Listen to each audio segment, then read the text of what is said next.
Hi everyone, my name is Jordan Aslett. I'm a PhD student here at MUN, but I'm here more in my capacity as an instructor in the BSW program at Yukon College in Whitehorse, Yukon. And so today I'm going to be talking about applying a supple community service learning model to the Yukon, specifically to a class on social policy in the BSW program. Before I start, I feel lots of different ways about land acknowledgement, and I'm not going to do that. But I do want to sort of recognize that, where I teach and where I learn and where I teach other people is situated not just on the two traditional territories of two specific Yukon First Nations, but on where people from all Yukon First Nations live and work. So there's not a single Yukon First Nation that's not represented in the population of Whitehorse, and when you pull up to our school, there's 15 flags representing 14 First Nations and the territory of Yukon, and it is not possible to do work where we live without taking into account our responsibilities to those 11 final agreements. And so that guides, it's implicit in all the work we do, and it has to be, is that those final agreements are sacred to us, and we have to always be integrating them into our analysis. So without doing a land acknowledgement, I just want to acknowledge that. So Raven Sinclair says that awareness without legitimate action is a cognitive ploy, and that allows social workers to maintain moral high ground while doing very little to create change. I'll change your slide. Okay, thanks. I just, for me, this is a quote that sort of guides my actions as an educator.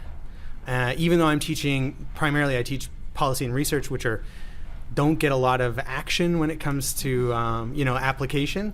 I'm always trying to think about how awareness without legitimate action is a cognitive ploy. Next slide.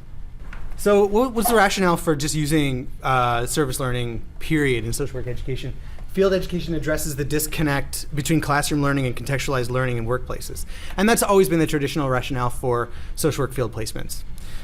Community service learning is an experiential learning approach that allows students to meet a specific need identified by a community partner. It enhances academic learning with practice wisdom of organizations, workers, and clients. It encourages engagement and critical reflection to gain a broader understanding of the discipline. And it's often focused on providing a product to the community, such as a literature review, policy analysis, or a funding proposal. So I see community service learning as an opportunity to engage with field placements without doing field placements. And I know that can kind of sound kind of neoliberal. Like, hey, let's just cut out, maybe we should just get rid of field and only have community service learning. And that's not what I'm trying to advocate. It's more for those forgotten contexts, like research and policy, where there's less opportunities for applicability, that I'm saying that community service learning can fill that gap. I would never want anyone from field to hear me sort of advocating for. So there's they describe a spectrum of CSL approaches from the transformational to the transactional. Transformational is often referred to sort of more as a placement opportunity. It's immersive. It's very time and resource intensive. Goals of projects aren't predefined, so people have a lot more room to grow, learn, and move in the space of being in the practicum. Methods are often very flexible, and the purpose and the outputs unfold over the course of the engagement. Whereas a transactional or a consultational approach is often, rather than individual-based, it's more often group-based. It's very much project-based. There's limited engagement with organizations. It's a short-term commitment both on the part of the educator, on the part of the student, and on the part of the organization. And there's usually a predetermined and brief end product. So, I don't like the term deliverable, right? But there's that neoliberal speak coming, sort of seeping back in, but there is some kind of deliverable at the end. And that was really important for me to be able to explain what I was doing to community partners, because they really want to understand how this was different than a practicum. From Ellen Stevens' model of supple community service learning, there's some principles: bottom-up planning, an asymmetrical involvement of students, shared responsibility for course content delivery, scaffolded assignments that interlink different courses, in-class integration of service and academic learning, a commitment to pragmatism, an attitude of flexibility, a minimization of bureaucracy, and a commitment. Oh, no, I already had that. Next. So it's weird, like Ellenbogen argues that Supple community service learning sort of bridges these two approaches, the consultation and the more transformational. It's more theoretically and pedagogically rigorous than a consultation group, but it doesn't require the funding, prolonged engagement, and structure necessitated by a placement CSL. So, and there's an openness around objectives and tasks, and that generates a useful end product for deeper learning. So it's kind of this marriage of these two kinds of CSL projects. But there's critiques of community service learning as well. It appears to be effective at increasing students' desire to participate in political and civic contexts. Okay, and that's good, but what does that part, like there hasn't been much research on what that political and civic participation looks like, right? Is it transformational, or is it incremental, or is it advocacy-based? Some authors have questioned whether CSL enables students to really actually do any investigation of power relations, or to really look at the root causes of inequality. And so when we were developing our CSL program at Yukon College and we were doing the coursework with the students, we were really trying to ask whether our approach was able to do that. And I think with some of the community partners that was happening, and some it wasn't. So just employing Supple community service learning in a Northern Social Policy course. Starting from a quote from the Yukon Council of Indians, which is now the Council of Yukon First Nations. And this is from Together Today for Our Children Tomorrow, which was described earlier this morning by my colleagues Bianca and Becky as a foundational document for Yukon First Nation self-government. The whole of the Yukon is our school, and in the past we learned through our surroundings. And in Together Today and for Our Children Tomorrow, the Council of Yukon First Nations says that has to become the modality of learning for settlers and First Nations alike. And so taking that as an inspiration for bringing CSL to the Yukon, why did we want to apply it to a policy course? Well, there's a number of, I've noticed as a policy teacher, there's a number of barriers to getting students to engage in applied policy practice. So students express that it's difficult for them to imagine themselves as social workers doing policy practice, or what kinds of actual impacts policy practice can have. And students have said that to me over and over and over again. I can't really see myself doing that. Or there's almost an intimidation, like, oh, well, those people, they have masters in public administration. What am I gonna contribute to that, right? And so I was hoping to get students into doing some policy practice so they could actually imagine themselves in policy context making policy decisions with some confidence, and using a social justice and critical anti-oppressive framework for when they do that analysis, as opposed to traditional public administration policy analysis frameworks. There's also really limited opportunities for quality field supervision of full student placements in policy contexts. Most of the community organizations that are doing policy work are non-governmental organizations with tiny staffs, and they're sort of doing things off the sides of their desk, and they're not really in a place to have the capacity to bring a student on as a full one semester practicum student to do policy work. And non-governmental organizations, First Nation governments, and arms-length government agencies have limited access to resources for policy analysis, and that includes the academic literature that's required to do thorough analysis of policy. So Supple Community Service Learning kind of addresses some of these barriers. It provides a short-term learning opportunity with less formal supervision required. The instructor in this case provided most of the supervision, while the community partners kind of gave guidance and feedback, but the responsibility of supervision was really on me. The main context at partner agencies didn't have to have a BSW or an MSW. That's often a big barrier for policy practice, is that people who are really adept at doing critical policy analysis in organizations don't have a social work degree, which limits, at least for our program, limits their availability as practicum supervisors. Because in our program, a person has to have a BSW or an MSW to be a practicum supervisor. I know that's not the case in other jurisdictions, but so this opens up the field to people who work sort of parallel to social workers but don't have BSW or an MSW to watch and supervise and give feedback on policy analysis. It allows students to see how policy work can have an impact on the operations and strategic direction of organizations. I think we saw I've seen in all 6 of the projects how students are able to see, like, I provided this feedback around this direction, and that organization actually used it to inform decision making. And that, in terms of organizational learning, like learning about how organizations work, I think that's key.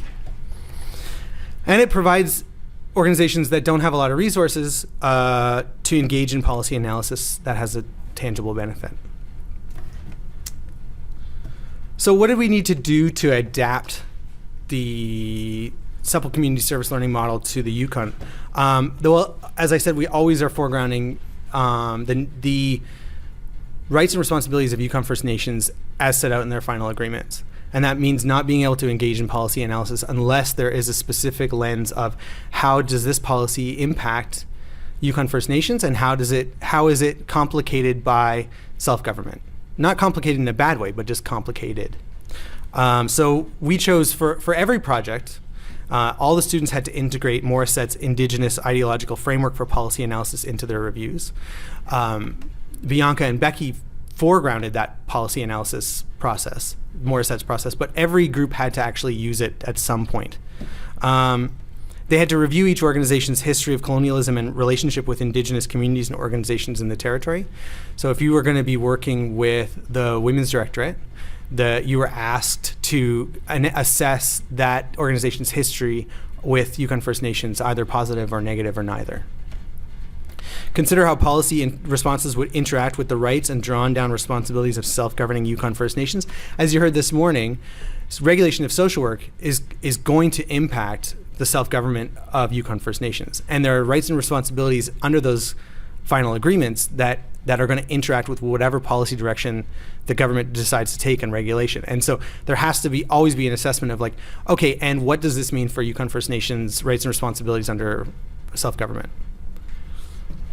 And then consider how policy responses worked within the spirit of Together Today for Our Children Tomorrow. This is a foundational document for political change in the Yukon. And even though it's I guess 40 years old, almost 50 years old, it still influences everything that we do today. The spirit of Together Today is contained within the Yukon First Nations final agreements. But the final agreements are much more legalistic. They really set out, they're hundreds of pages, and they set out all of the details. Whereas Together Today for Our Children Tomorrow is really embodies the spirit. So we've asked students to think about how much is your policy response or your policy options, how much are they in line with the spirit of this document? So I had to do things a little differently.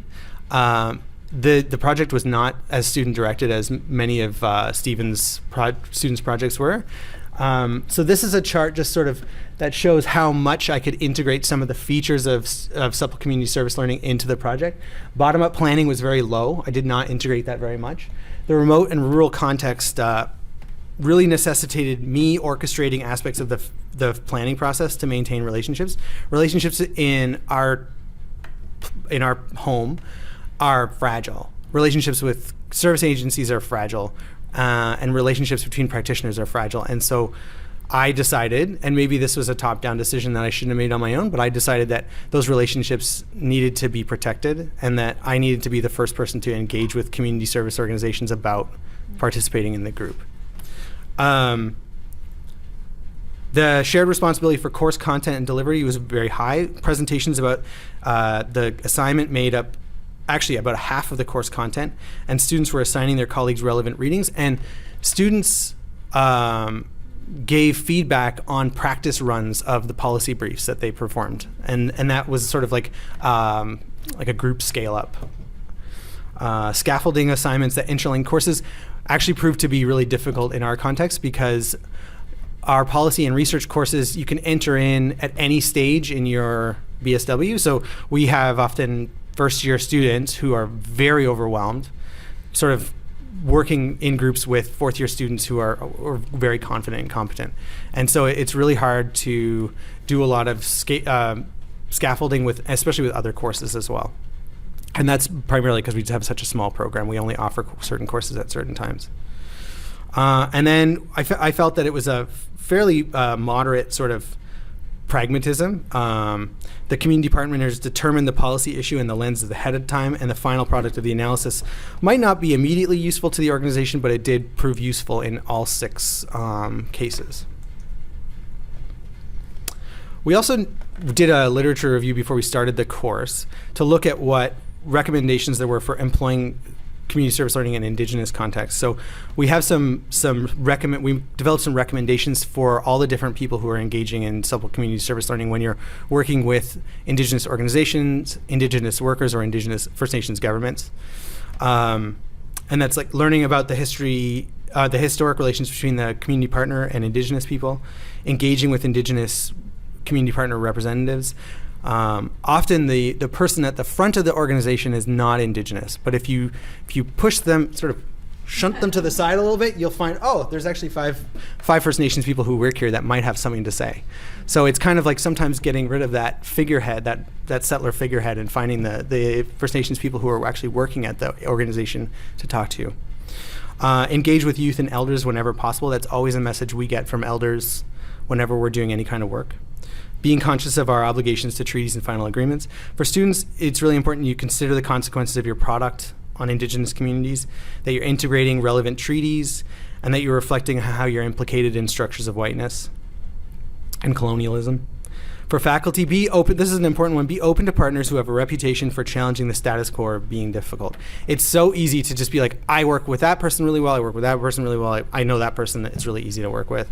And just saying, like, I'd like to bring them on board. And I really tried to challenge myself to be like, okay, I actually really don't get along with the person who works at this organization. I am in conflict with them quite often. They're probably the people that I need to be reaching out to. Ensure the partner has capacity for reflection before formally partnering with them.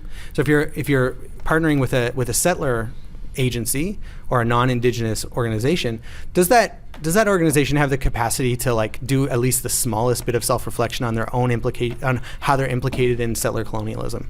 Or is this just going to be an exercise in watching that organization be defensive? Have portions of your class in outdoor and land-based settings. Model reflexivity around whiteness and settler colonialism in your classroom. And then for the partners, be reflective and open and honest about your organization's history in the Indigenous community. I mean, if I'm partnering, which I haven't yet, but if we're partnering with Child and Family Services, like, you know, we have to be reflective about that. Like, there's no way that you can get around it. Be open to constructive criticism around Indigenous issues, even if it's coming from non-Indigenous students who are trying to help you understand and integrate theory about settler colonialism.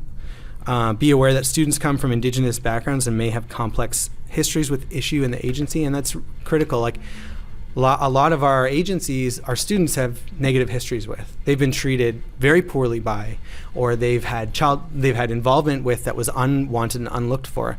And so there's a tendency to kind of imagine that all students have had these sort of easy paths, whereas many of our students at Yukon College have negative histories with community organizations. And then understanding that there's a difference between how you're perceived and how you feel you should be perceived. I mean, most community organizations feel that they should be perceived in a certain way, and the reality is that they often aren't. And so that's a really hard tension to swallow, and it's really important for community partners to sit with that. So the project structure, at the beginning of the semester, the project consisted of 4 smaller projects, with each project providing a scaffold towards the creation of a final project. So at first, the students met with the policy partner, and they chose a policy issue. So, for example, youth homelessness. And then they would go and do a backgrounder paper on that issue. Then they would go and they would interview the community partner again and ask them what lens they use what lens they would like to use when they're analyzing policy. So for the Women's Directorate, they already knew that they want to use a GIDA model, Gender Inclusive Diversity Analysis model. And so the students learned about that model and then presented to their colleagues about how to do policy analysis using GIDA. The Child and Youth Advocates Office uses UNDRIP and the CRC, the UNCRC. And so they went, and the students went and learned about how to analyze policy through the United Nations Declaration of Rights of Indigenous People and the Convention on the Rights of Children. And then they did an individual paper on the concept of decolonization and how it gets applied to policy lenses, or how it could be applied to policy lenses, without trying to ask students to sort of indigenize a policy lens or apply some sort of pan-indigenous theory to their policy lens. And then there's a group presentation and policy brief that applied the policy analysis lens to a program, policy, or position that was chosen by the CP.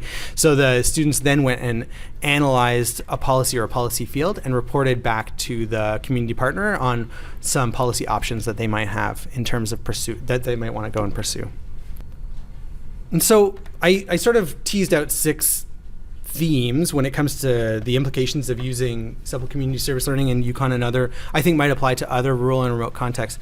The first is that there's just a lack of policy resources and infrastructure, and that means students' work is highly valued by the community. So I mean, we had most of our community partners wanted to invite people from outside of the agency to come watch, because this kind of stuff doesn't happen very often and people get excited about it. And so when you know that people are showing up not just because they're being nice or because they have a professional responsibility, but because they're genuinely excited to be there and hear what you have to say, that's meaningful for students. And I think using this model in a small context really kind of like enhances that. They had a lot of opportunities to perform. There was a lot of diverse attendance. Also, there was a lot of anxiety and fear of students because, again, we're in a small place and reputations are made and broken, easily. And a lot of students expressed to me, I am so nervous to get up in front of the child and youth advocate and deliver a policy position paper in front of her and two staff members from Yukon government and like somebody from another community organization, because if I mess this up, this is potentially like those are people that are not going to want to work with me. And I mean that I had to really acknowledge that anxiety by building in a lot of practice opportunities so that students could practice, and we did a lot of rough drafts as a group so that students felt confident about their abilities when they went in. And I also had to have a lot of conversations with community partners about like, this is about learning. It's really important to stay your judgment. Like students are very nervous about this. And for the most part, that worked out well. There's a lot of potential for scale up. Again, the small remote nature of the community means that all 3 groups in the policy course scaled up beyond what was required by the course. So we saw Bianca and Becky here today talking about their scale up of the social work legislation project. We had a group that worked with the Child and Youth Advocate's Office on barriers to access to mental health for children and youth, and they presented those findings with to City Hall, as well as presented some of their findings at a conference in New York that was hosted by the UN. And then we had, with the Women's Directorate, they were looking at, their policy brief directly informed the development of a sexual assault response team that's being developed in the territory right now. So each one of them had really great scale-up opportunities. And again, I really do think that comes from sort of like the close-knitness of the community and the fact that it's not lots going on. So anything is really exciting, I also noticed once it got rolling, there was a lot of, why wasn't I asked to be involved? Why wasn't I asked to be involved? Why, what about me? And to the point where it became, I had to sort of use some of my conflict management skills to kind of explain to people, well, these groups were chosen for these reasons, but we'd love to have you on board next time. But there was a bit of gossip and a bit of maybe some hard feelings about not being chosen to participate. There's a pretty complex social service context in the Yukon, which we'll talk about on Friday. But the Bachelor of Social Work program is not well regarded in some circles for very good reasons. Social work as a profession obviously is not well regarded by many people, and again, for many good reasons. And that creates a lot of barriers for getting people to participate and want to participate. So we tried 4 times unsuccessfully to get Yukon First Nation government to be a community service learning partner. And each time it looked promising and then it fell through. And a lot of that had to do with me not maybe doing as much as I could have in terms of pre-engagement, but also just long-standing conflicts between the institution of social work and Yukon First Nations. And so that's just something that I've been told by people that I'm close to in the community, like you just keep calling, keep sending emails. Eventually someone's going to say sure, and hopefully they'll see that what you're trying to do is in the spirit of the final agreements. So and then there was actually, surprisingly, in a small community, or in the Yukon, a lot of our students are employed at pretty high level jobs within the social service field, because our labor force is so small, and we have a massive labor shortage in the Yukon. And so we've got, 5 of our students right now are case aides at Child and Family Services. And so there's just all these potentials for conflicts of interest, and we had 3 students who had conflicts of interest with the agency. One in particular who was working in youth mental health and was then working on a policy brief that critiqued the youth mental health system. And so her boss was understandably terrified that one of his employees was going to stand up in front of the community and rip on the system, right? So we've got to navigate those as well, and that came up more often than not. I did in terms of assessment, I think there's a number of different ways you can assess community service learning models. There's some quantitative ways, and there's also a few qualitative ways. I didn't build in assessment and evaluation from the beginning. It's something that I will do this year because I'm teaching policy again this year, and I will integrate it. But I did try and look at the CASWE core learning objectives for policy knowledge and see how well the how the Supple community service learning model enhanced the meeting of those objectives. And it's not as maybe CASWE core learning objectives maybe isn't all that sensational, but we do every 4 years have to explain how we're doing it, so it's helpful to have a sort of a map. I did find that in a traditional policy course without SCSL, some of the objectives were met in a limited way, but that they were enhanced by community service learning. Particularly engaging in organizational and social systems change through professional practice, employing critical thinking, and adhering to, that's a chart that I think is kind of helpful. Oh, well, that's it. But I'll tell you, so I'll just give you a quick rundown of the 6 projects because I do have a little bit of time. The first project was with the Association of Social Workers in Northern Canada, which you heard about this morning. The second was with the Child and Youth Advocates Office, looking at barriers to youth receiving mental health services. The third was with the Women's Directorate, looking at how the RCMP respond to sexualized violence. And then we did this again on the research class this year, and so we partnered again with the Advocates Office, and the students developed a research design for measuring youth homelessness in the Yukon, and also engaging qualitatively with youth who identify as being homeless. With the Women's Directorate, they were asked to develop an evaluation model for their sexual assault response team, and so Bianca was part of that as well. And they developed a cultural competency evaluation model to evaluate the sexualized assault response team, with thinking about how culturally safe participant or clients of the SART felt while engaging in services. And the third was the Yukon Anti-Poverty Coalition, and they developed a needs assessment for finding out about transit use from low-income individuals and families. So we've had 6 projects so far, and some interesting community partners, and it's been a success, and it's got a good buzz going on in the community, and people want to be part of it. So much so that I'm getting in trouble and getting phone calls. Oh. Yeah. So that's and there's some references, but it's my presentation. Are there any questions? Yeah.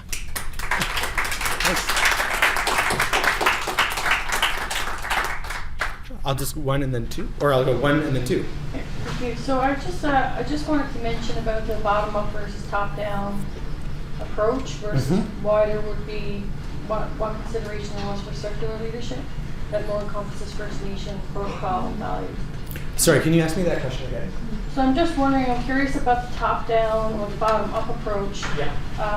In reference to a more circular leadership approach that would better reflect First Nations protocols and values. Yeah. I hadn't thought about that. A lot of the decisions I made when I was developing the project were based in fear. Fear of pissing people off, fear of treading on people's toes, and fear of damaging relationships.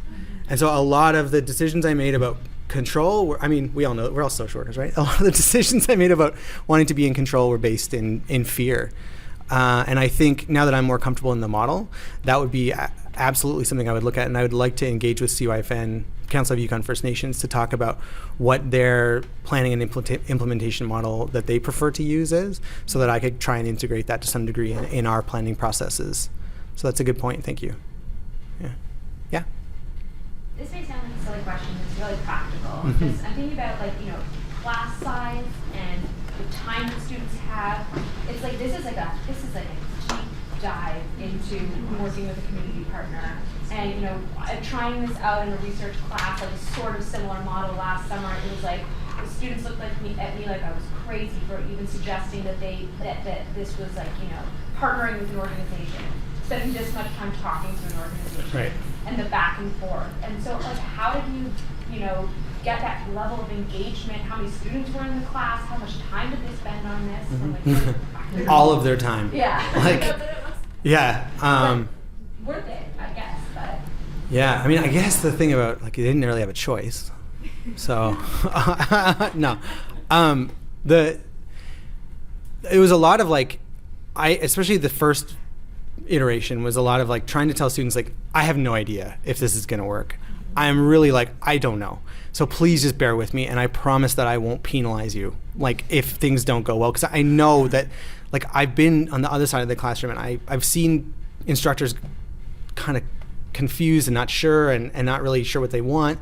So let's just try and go on this journey together, as cheesy as that might sound, because it's going to be confusing. And I think just being really honest about that from the beginning. I only had, I think in the policy course I had 10 students, and in research I had about 10 as well. And that makes it a lot easier, because a lot of the work I didn't want to put work onto the community partners. I didn't want them to have to spend more time. I needed them to feel like this was a valuable experience for them, and they got something that was worth their time, because they're taxed, especially Yukon First Nations. They're doing everything. They're doing everything, and they're not getting any credit for it. And so this had to be a value for time kind of thing. And so a lot of my role was doing those initial meetings with the community partners, helping them to understand the project, and then helping students kind of take their rough drafts and kind of scale them up into something that was presentable in the community. And so they didn't have as much interaction with the community partner. I think they met with them 3 times for a couple hours each time. But in terms of instructor and intensiveness for my resources, if I had 20 students, I don't know if I could have done it. Yeah, that's a good question. So.